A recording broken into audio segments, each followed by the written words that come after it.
ule vo India chuanin hei Google atangin thil kan zon dan tur kha karon tile dona chuan hei heta hianin ikal chia kha iphone ni englo chia kha heta hen Google kha omhala ti hianin kan ti don ta a chuan enge kan ti don ti chuanin USA Mizo YouTube channel kan ti nge USA Mizo YouTube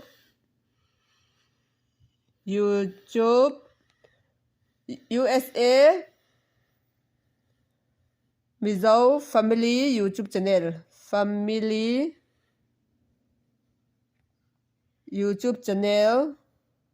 Family YouTube channel name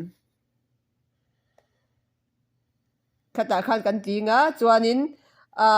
hetilaya te khanin hei abial te hi azon na ni hemi te hi USA Mizo Family hei te hi kan englo don ta ni mo heta hianin hei idu zong kha ti hian ron lang thei don ta ni chimo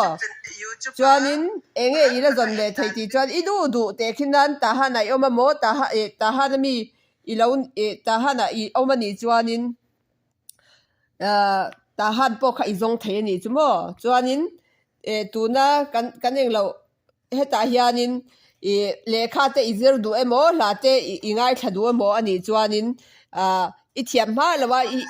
ingai thadu ani chuanin mo he ta hian asira te hian ti hian ni kalanga hei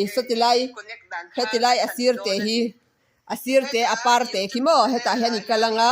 chuanin loop video ti a hian ni kalanga hemi I me chuanin